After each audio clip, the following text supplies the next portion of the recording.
Comment ça va du coup, Carla, avec ce confinement, tout ça? La joie? T'as du Ça temps? va. Toi. Pas super temps, mais ça va. Comment ça? Mais là, il pleut et tout, je vois tout le monde avec Ah, des il pleut à Bayonne, là, bah ouais. la La semaine prochaine qui est fois. passée, il faisait beau temps, j'avais trop envie d'être dans son jardin et tout, et voilà. Pour commencer, du coup, c'est qui es-tu en fait et que fais-tu rapidement? Ceux qui ne te connaissent pas. Du coup, je m'appelle Carla, j'ai 23 ans et je suis étudiante en droit. Donc, j'ai déjà un master et là, j'aimerais rentrer en école d'avocat. Donc, je passe un examen en septembre pour rentrer en école à Bordeaux d'ici l'an prochain.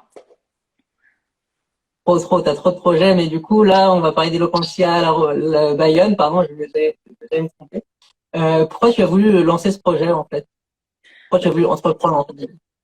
Quand j'étais en deuxième année de master à Limoges, j'avais beaucoup de difficultés à m'exprimer. En fait, j'étais quelqu'un qui parlait très vite et qui n'articulait pas. Et quand tu veux devenir avocat ou même quand tu veux t'intégrer plus facilement pour, je sais pas, pour monter des projets, etc., j'avais beaucoup de projets en tête. Je suis allée donc à Eloquentia à Limoges. Et c'était une petite asso super sympa avec des personnes de tout milieu. Et on faisait beaucoup de jeux, beaucoup d'interactions. Et il y avait le côté gratuit, ludique, rencontrer des personnes qui étaient aussi bien dans la vie active, retraitées. Et en fait, c'était un milieu d'échange. Et en fait, on s'entraînait sans même se rendre compte qu'on gagnait après en persuasion, en, en calme intérieur, etc. Enfin, on devenait beaucoup plus éloquent et c'était une asso qui m'a coup de cœur en fait. J'ai adoré. Et quand je suis rentrée au Pays Basque, j'arrivais pas trop à m'imaginer ne plus vivre cette association. Et j'ai découvert qu'on pouvait créer une antenne. Et donc, arrivé au Pays Basque, j'ai voulu monter ça de moi-même. Ah ouais, t'étais au taquet en manège, je le lance et c'est parti, quoi, let's go. Et Ouais, est-ce que, vas-y. casser les préjugés. En fait, avec Holocaustia, on casse beaucoup de préjugés, on débat sur plein de choses. Et finalement, tout fait polémique sans faire polémique. Et je trouve ça super sympa. On peut faire tellement de choses avec Eloquentia que j'avais envie de recréer ça à Bayonne avec le côté. On a beaucoup de diversité, beaucoup de richesse au Pays Basque. Et je trouvais qu'on peut vraiment bien exploiter ça pour faire une association comme ça. Pour ceux qui connaissent pas, il y a le film À voix haute, en fait, qui reprend le parcours de jeunes qui ont suivi le parcours Eloquentia. Et pour résumer, Eloquentia, c'est une asso de prise de parole en public. À la fin, il y a un concours. Et en amont du concours, on organise du coup des masterclass, des ateliers avec des professionnels de la prise de parole en public, quoi. Voilà, pour résumer, c'était quoi Eloquentia.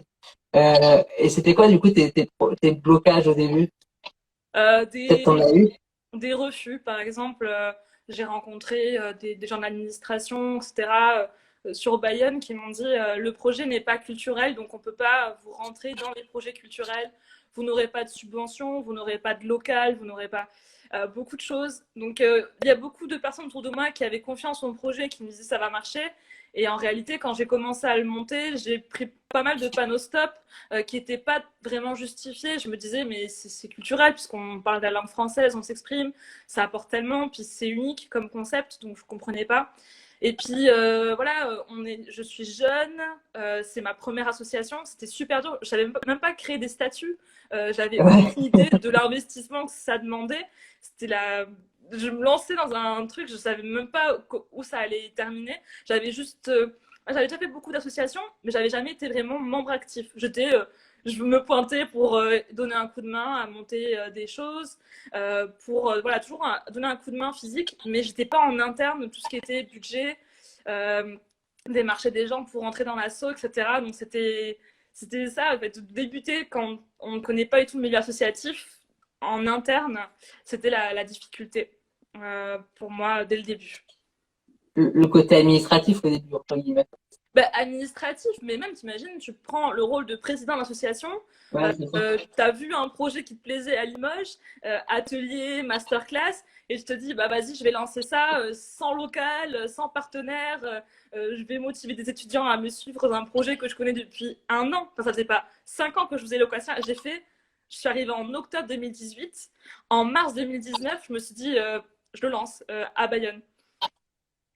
Euh, Voilà. pour revenir du coup sur le fait que t'as des refus, ça t'a choqué d'avoir des refus, est-ce que toi t'avais l'idée en mode, bah ils vont me dire oui tout de suite, tu vois? Alors, du coup, moi, quand je suis arrivée, je croyais au projet et j'y crois toujours. Ce qui fait que quand on m'a dit non, l'association n'est ni culturelle, ça ne nous intéresse pas, je savais que c'était un refus qui ne durerait pas. Je croyais tellement en mon projet et tellement persuadée que c'était utile et nécessaire sur le Pays Basque que je me suis dit, bah, ok, ils ne connaissent pas le concept, ils l'ont sûrement mal compris. Je vais faire mes preuves en fait. Et donc j'ai persévéré. Et ce que je me suis toujours dit, c'est qu'il ne faut pas avoir un plan A, il faut en avoir un plan B, un plan C, un plan D et continuer à avancer. Et puis une fois que tu as tous tes plans, tu rappelles le plan A et tu relances, tu persévères. Et le fait que je crois toujours, dès qu'on me posait la question, c'est quoi Eloquentia, j'expliquais, les gens, waouh, ça me plaît, t'as l'air. Enfin, t'y crois, ça te prend aux tripes. J'ai envie de venir dans ton asso et tu m'embarques dans ce que tu me dis, tu me portes. Et le fait de faire le projet pas pour quelqu'un, je le faisais pour les autres, mais j'y croyais tellement que voilà, je l'ai pas fait parce que quelqu'un m'a demandé de le faire en fait. Je l'ai fait parce que ça me tenait à cœur. Et donc voilà, j'ai continué et finalement, bah, actuellement, j'ai des personnes qui me disaient non, qui ont fini par me dire oui et qui m'ont même financé, subventionné. C'est génial. Après, les personnes, elles entendent parler de toi, donc elles reviennent vers toi, elles font mine d'avoir oublié de t'avoir qu'elle a un refus. Et c'est super Ça, cool. t'inquiète. Donc, c'est ça en fait. Et quand tu y crois et que tu sais les raisons pour lesquelles tu le fais, c'est la clé de tout. Après, ce qui est sûr, c'est qu'il faut toujours persévérer. Il ne faut pas s'arrêter à un refus. Moi, j'étais capable de relancer 3 mails, j'oubliais pas les personnes, j'étais prête à continuer. Alors, le plus dur aussi, c'est que j'ai lancé le projet en mars 2019. J'ai commencé à avoir des réponses positives pour ce qui était locaux, subventions, etc., quasiment 1 an après. Donc, psychologiquement, c'est dur pour le moral de se dire je fais quelque chose, mais j'ai pas de thunes, j'ai pas de réponse, des gens me calent des vues, etc. Faut continuer d'y croire sans soutien matériel. Mais j'avais quand même des membres de l'association qui étaient embarqués, tout le monde autour de moi qui était de plus en plus confiant avec l'asso. Et ce qui a fait qu'en janvier, bah, tout est tombé. On a eu de super bons retours et maintenant la machine elle est lancée. Le plus dur, c'est de faire tourner la roue. Et après, quand c'est parti, bah, ça avance vraiment bien. La persévérance, en fait, pas lâcher. J'ai eu l'occasion de te suivre, du coup, sur ton projet et t'étais à fond dedans, quoi. Limite, tu passais ta journée, ta vie dedans, quoi. Est-ce que ça t'a causé un peu de tort sur ça, le fait d'être tout le temps focus, peut-être qu'à un moment, t'étais moins énergique? Ou comment t'as fait, en fait? Parce que moi, je pourrais pas, genre, être 24 heures sur 24 dessus, quoi. Alors, c'est vrai que je fais pas que ça à côté. Je suis volontaire en service civique et je fais une prépa pour rentrer en école d'avocat. Puis j'ai aussi une vie, voilà, j'ai une vie familiale, amicale. Voilà, je suis quelqu'un qui sort les week-ends, qui m'amuse. J'adore la vie, hein, j'adore faire du sport, etc. J'ai beaucoup de passion à côté. Et en fait, je me rappelle très bien, en fin octobre, j'avais tendance déjà à vouloir, même si quelqu'un ne finissait pas le travail, je repassais derrière et je comptais plus mes heures. Et ça me rendait vraiment malade. Et on m'a dit, ma belle-mère qui m'a beaucoup aidée, elle m'a dit, écoute Carla, il faut faire une liste de priorités. Tu te mets maintenant à classer quelle est ta première priorité. Et la première priorité, ça a été d'avoir une vie, en fait, de pas tomber en dépression ou on m'en rende malade. J'ai vraiment envie d'avoir une vie saine. Après, c'était la prépa, puis le service civique, et après, l'asso, en fait. Elle m'a dit, tu vois, tu as enfin mis une priorité. Maintenant, tu sais vers quoi tu dois, en premier lieu, voilà, penser à toi. Et après, voilà. Et de fait, de schématiser comme ça m'a fait vachement bien, en fait. Après, voilà, c'est une association. Quand on monte son entreprise, j'imagine que la priorité remonte. Mais voilà, on s'est classé et, comment dire, diriger son temps le mieux possible. Et l'autre conseil aussi, c'est voilà, ne pas repasser derrière quand on a quelqu'un qui est chargé de telle ou telle tâche. Il faut laisser responsabiliser les personnes et ne pas tout prendre trop à cœur. Parce que voilà, c'est une association, le but c'est de prendre du plaisir, de partager. Si ça nous bouffe, c'est pas le bon. On n'est pas dans comment dire, le bon chemin. Déléguer, quoi, c'est ça, efficacement. C'est ça. En gros. Déléguer, voilà, responsabiliser. Et toi, qu'est-ce que tu aurais aimé qu'on le dise au tout début du projet, tu vois, genre un truc clé en mode ah ouais, ça, j'aurais pas aimé qu'on me le dise. Qu'est-ce que j'aurais aimé qu'on me dise justement que j'allais peut-être passer beaucoup de temps, qu'une association, ça prend vraiment énormément. Après, voilà, ce que j'aurais aimé qu'on me dise, c'est que tu es légitime, en fait, parce que j'ai pas de diplôme en communication, et ça c'est déjà arrivé qu'on vienne me voir en me disant, mais waouh, enfin, la com, elle est super, elle est super. Je pensais que tu étais en communication, je pensais même pas que tu étais en droit. Et ça m'est déjà arrivé qu'on me dise, alors ça, je m'attendais pas du tout à ça. Comme je suis une femme, c'est vrai que je peux être stigmatisée, en fait. Et peut-être que j'aurais voulu qu'on me le dise pour peut-être mieux me défendre voilà, par rapport à ça. Souvent, on me disait, oui, la présidente d'Eloquentia, et puis on me voit arriver, ah, c'est Carla, elle a 23 ans, c'est une femme jeune. Et en fait, maintenant que je sais que j'y crois, que j'ai réussi à avoir une salle, des subventions, une équipe, etc. Du coup, je sais que c'est possible, en fait, sans avoir 40 ans. Et ce qui est vrai aussi, c'est qu'une fois qu'on sera plus âgé, on sera jugé par rapport à notre âge, encore une fois. Donc, voilà, passer au-delà du regard des gens, ce qui me faisait beaucoup peur auparavant, voilà, je faisais beaucoup par rapport au regard des gens. Maintenant, je passe au-dessus et je fais ce qui me plaît, voilà, par passion. Je veux dire, je le fais pas parce qu'elle regarde les gens, au final, c'est une excuse. Faut passer au-delà, quoi. C'est ça que tu dis. T'imagines quand quelqu'un te demande, moi c'est déjà arrivé que des professeurs de théâtre me disent ouais, moi j'ai tant de diplômes, qu'est-ce que tu viens faire avec tes formations, quel diplôme tu as, quelle formation, la formation de la vie hein, en fait mec, parce que moi je suis venue, j'ai juste des diplômes en droit et j'ai su monter toute seule une association.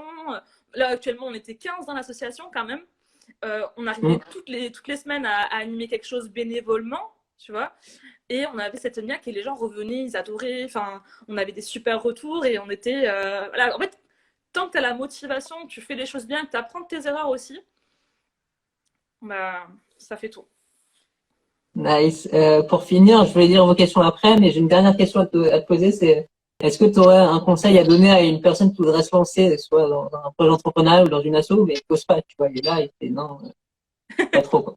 Je pense qu'il faut être authentique. En fait, il faut être soi-même. Quand on fait un projet, on le fait pour soi, on le fait pas parce que on l'a vu à la télé, on s'est dit c'est sympa, c'est en vogue, c'est à la mode. Faut pas faire ça parce que à tout moment, la pyramide elle s'effondre en fait. Il faut le faire de manière à ce que dès qu'on vous pose la question pourquoi tu le fais, la réponse soit toujours avec la même niaque et énergie en fait. Vous allez toujours persévérer si vous êtes passionné, déterminé, que vous y croyez à votre projet à vous. Si vous le faites pour faire plaisir à quelqu'un ou autre, ça ne marchera pas en fait. C'est être authentique et être soi-même tout le temps. Et ça vaut pour beaucoup de choses. Par exemple, Eloquentia, il y a politique. Et ça m'est déjà arrivé de me dire, voilà, il peut y avoir des embûches et il faut toujours rester dans ses propres valeurs. C'est-à-dire, non, l'association, elle est comme ça, elle ne changera pas. Peu importe ce qu'on me dit, que ça plaise ou non. Au moins, je reste dans mes valeurs et dans ce que je veux et on continue à avancer. Et si jamais votre projet il échoue, c'est pas grave. Vous savez que vous avez essayé, vous avez persévéré et que vous avez tout donné. Voilà. Être authentique, c'est peut-être cette idée d'être en congruence avec ce qu'on dit, être en accord avec ce qu'on dit et ce qu'on fait, en fait, tu vois. C'est ça, tout à fait. Je lis vos commentaires, du coup. Alors, hop, félicitations pour ce projet, Carla, de CLVR Sonia. Vous êtes trop beau de Pierre Mancini. Sofiane qui a une question. Est-ce que c'est simple de défendre un tel projet? Oui, parce que je trouve que le projet, il est essentiel, en fait. On apprend aux gens à prendre confiance en eux, à mieux s'exprimer à l'oral, pour aussi bien un volet professionnel que social. On casse les clichés, on sort de nos codes. Il n'y a pas de bonne ou de mauvaise réponse. Du coup, j'ai l'impression qu'on codifie personne. On n'impose aucune règle aux autres à part le respect, l'écoute et la bienveillance. Et je trouve que ces trois notions-là manquent cruellement de nos jours. Donc voilà, on est... voilà, le projet, moi, je le trouve super simple à défendre parce que il est en accord avec beaucoup de choses et il est très respectable. Voilà. Où est-ce qu'on peut retrouver du coup ce beau projet? C'est le moment de faire ta pub. Alors sur Eloquentia Bayonne, déjà au niveau de mon profil, j'ai mis dans ma bio que je fais aujourd'hui, Eloquentia Bayonne, yes. C'est Eloquentia avec un T, et sur Instagram, sur Facebook et sur LinkedIn. Voilà. Nice, je te remercie beaucoup pour ce partage du coup, Carla. Je te souhaite plein de bonnes choses pour la suite et une bonne fin de confinement à toi du coup. Merci beaucoup. À bientôt. Oui.